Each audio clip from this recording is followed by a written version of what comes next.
So fittingly, for our last public event in 2016, we've gathered an expert panel to help us review what has been an extraordinary year. The Brexit vote, the Trump presidency, the tragic continuation of conflict, terror, migration, war. 2016 has been a year of unpredictability, of anxiety, of unrest, and often of anger. And I don't suspect many of us think that 2017 is going to be a return to business as usual. What happened in 2016 is interesting, but what it actually did was give full expression to these much deeper divides that have been building in Britain and most other Western democracies for many years. And so we are left as a country that essentially is divided along three lines. We're divided by social class, we're divided by generation, we're also divided by geography. And I struggle to see how we're now actually going to reconcile some of those divides, because so much of it is about more than just this sort of transactional economic debate that we're having nationally about, well, the single market's good for us, therefore we should stay as close as possible and we should accept free movement, when we know that the voters who delivered Brexit are thinking about this in a far more diffuse lens of identity, of perceived threats to values, ways of life and the national community. And they've also shown themselves, not only in the UK but also the US, to be now politically mobilised. Around 2.5 million extra voters turned out on polling day that we didn't really anticipate in the polls.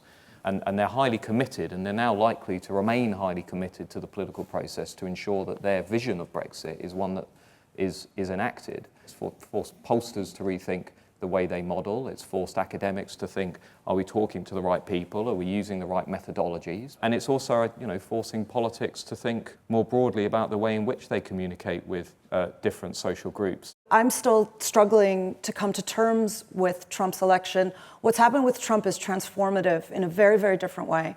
And I think most people recognize that.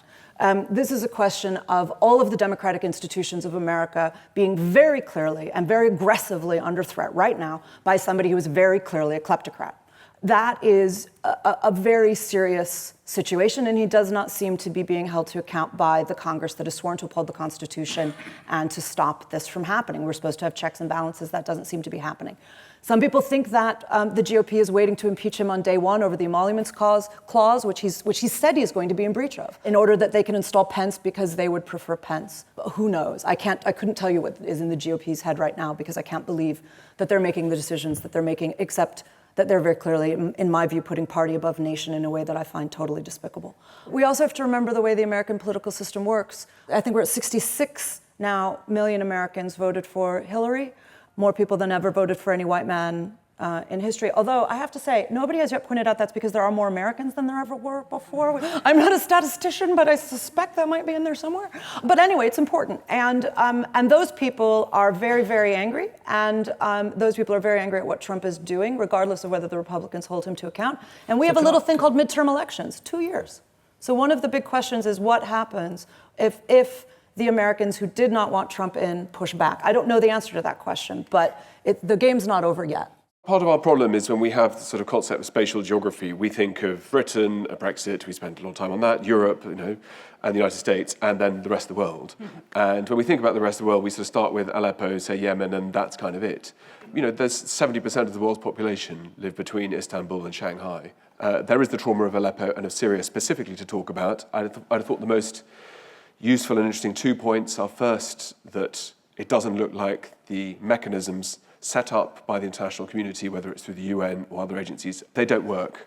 That's clear. And second, the sort of absolute inability for anybody outside that region to make successful intervention apart from Tehran and Moscow. 2 years ago, we had MPs fist pumping that we weren't going to intervene in Syria. And now it's all about how we did too little too late and browbeating and so on. We are very bad at reacting correctly. We react emotionally.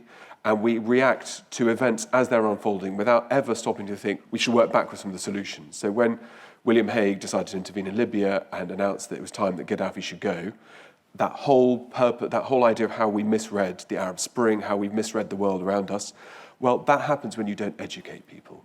The greatest single problem facing our country and where we're slipping behind the rest of the world, in fact, this morning in the reports, is the quality of the primary and secondary education that we provide for our children. And that makes a civilization and its culture and its sciences and everything around us grow. So in most of the parts of the world that I work on, 2016 has been a terrific year. Growth has carried on. People are talking about how do they cooperate closer and better together. In Iran, there's a sense that Iran is being welcomed back into the family of nations, whether Trump decides to, as well, in fact, John Kerry, who has nothing to do with Trump, 2 years ago was talking about not ruling out the nuclear option against Iran, which I think didn't mean getting very angry in a nuclear way. I think he meant military nuclear force. Other parts of the world, Russia, Central Asia, India, Pakistan, China, and whatever, there are lots of fracture and fragility points, but there is a growing recognition that you can only win if you cooperate together. But that growing levels of dialogue, the attempts to try to cooperate together, including even increasingly in places like Afghanistan, where levels of local commitment have been relatively low and have gone wrong, but increasingly, the part of the world from Turkey east is seeing that the West talks and doesn't act.